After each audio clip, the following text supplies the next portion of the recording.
ಇವತ್ತು ಭಾಳ ಅಪರೂಪಕ್ಕೊಂದು ಚಲನಚಿತ್ರವನ್ನು ನೋಡುವಂಥ ಅವಕಾಶ ಸಿಕ್ಕಿದ್ದು. ಅದರಲ್ಲೂ ವಿಶೇಷವಾಗಿ ನಮ್ಮವರೇ ಆದ ಗೆಳೆಯ ರಾಜೇಶ್ ಕೀಳಂಬಿ ಅವರ ತಂಡದಿಂದ ಇವತ್ತು ಏನು ಶಾಕಾಹಾರಿ ಕನ್ನಡ ಚಲನಚಿತ್ರ ಇವತ್ತು ನೋಡಿದ್ದೀವಿ. ಇದು ವಿಶೇಷವಾದಂಥ ಅನುಭವ, ಒಂದು ನೈಜ ಘಟನೆಯ ಮೇಲೆ ನಡೆದಿದೆಯೋ ಅನ್ನುವಂಥ ಅನುಭವವನ್ನು ನಮಗೆಲ್ಲ ಕೊಟ್ಟಿರುವಂಥದ್ದು. ಈ 2.5 ಗಂಟೆ ಅವಧಿ ಹೋಗಿದ್ದೇ ಗೊತ್ತಾಗಲಿಲ್ಲ ನಮಗೆ. ಆಕಸ್ಮಿಕ ಘಟನೆಗಳ ಆಧಾರದ ಮೇಲೆ ಏನು ಈ ಚಲನಚಿತ್ರ ನಡೆದಿದೆ, ಹೆಸರಿಗೆ ತಕ್ಕಂತೆ ಮತ್ತು ವಿಶೇಷವಾಗಿ ರಂಗಾಯಣ ರಘು ತನ್ನ ನೈಜ ನಟನೆಯನ್ನು ಇಲ್ಲಿ ಏನು ತೋರಿಸಿದ್ದಾರೆ.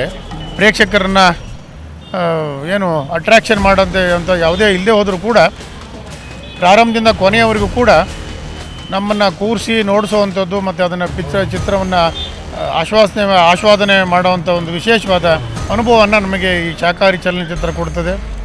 ಕನ್ನಡ ಚಲನಚಿತ್ರದ ಇನ್ನೊಂದು ಅದ್ಭುತವಾದ ನಿರ್ಮಾಪಕರು ಇರ್ಬೋದು, ನಿರ್ದೇಶನ ಇರ್ಬೋದು, ಎಲ್ಲ ಬಹಳ ಜನ ಹೊಸಬರು ಇಲ್ಲಿ ನಟನೆಯಲ್ಲಿ ತೊಡಗಿದ್ದಾರೆ. ಹೊಸನಗರ ತೀರ್ಥಹಳ್ಳಿ ಭಾಗದಲ್ಲೂ ನಮ್ಮ ತೀರ್ಥಹಳ್ಳಿಯ ಮೇಳಿಗೆ ಮತ್ತು ಕುರುಬಳ್ಳಿ ತೀರ್ಥಹಳ್ಳಿ ಭಾಗದ ಸಂಪೂರ್ಣ ಚಿತ್ರೀಕರಣ ಅಲ್ಲಿ ನಡೆದಿದೆ. ಒಂಥರದ ಎಲ್ಲೋ ನಮ್ಮ ಅಕ್ಕಪಕ್ಕ ನಡೆದಿದೆಯೇನೋ ಅನ್ನೋಂಥ ಭಾವನೆಯನ್ನು ನಮಗೆ ತೋರಿಸಿದೆ. ಅಥವಾ ಎಲ್ಲೂ ಕೂಡ ಎದ್ದು ಹೋಗಬೇಕು, ಆ ಕಡೆ ಈ ಕಡೆ ನೋಡದೇ ಇರುವಂಥ ರೀತಿಯಲ್ಲಿ ಚಲನಚಿತ್ರವನ್ನು ಕನ್ನಡದ ಪ್ರೇಕ್ಷಕರಿಗೆ ಕೊಟ್ಟಿದ್ದಾರೆ.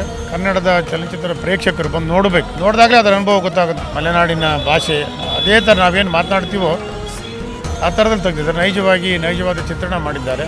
ಮತ್ತೊಮ್ಮೆ ಇಡೀ ಚಿತ್ರತಂಡಕ್ಕೆ, ವಿಶೇಷವಾಗಿ ಗೆಳೆಯ ನಮ್ಮ ರಾಜೇಶ್ ಕೀಳಂಬಿ ಅವರಿಗೆ ಮತ್ತು ನಿರ್ದೇಶಕರಿಗೆ, ಎಲ್ಲ ಕಲಾವಿದರಿಗೂ ಒಟ್ಟಾರೆ ಒಂದು ಅದ್ಭುತವಾದ ಚಲನಚಿತ್ರವನ್ನು ಕನ್ನಡದ ಚಿತ್ರರಂಗಕ್ಕೆ ಕೊಡುಗೆಯಾಗಿ ಕೊಟ್ಟಿದ್ದಾರೆ. 50 ದಿನ ಪೂರೈಸಿ ಮತ್ತು ಶತಮಾನೋತ್ಸವ ಕಡೆ ಇದು ಹೋಗಬೇಕಾದ್ರು ಸಿಟಿ ಸೆಂಟರ್ನಲ್ಲಿ ಏನು ಅವರು ಈ ಒಂದು ಚಲನಚಿತ್ರವನ್ನು ನಮ್ಮೆಲ್ಲರಿಗೂ ಕನ್ನಡದ ಪ್ರೇಕ್ಷಕರಿಗೆ ಕೊಟ್ಟಿದ್ದಾರೆ. ಅವರ ಪ್ರಯತ್ನಕ್ಕೆ ಮತ್ತೊಮ್ಮೆ ಅವರ ಶ್ರಮಕ್ಕೆ ಸಾರ್ಥಕತೆ ಸಿಕ್ಕಿದೆ ಅನ್ನುವಂಥ ಭಾವನೆಯಿಂದ ಮತ್ತೊಮ್ಮೆ ಅವರಿಗೆ ಶುಭಾಶಯಗಳನ್ನ ಹೇಳ್ತೀನಿ. ಇನ್ನು ಒಳ್ಳೆಯ ಚಲನಚಿತ್ರಗಳು ಅವರ ಸಂಸ್ಥೆಯಿಂದ ಮೂಡಿ ಬರಲಿ.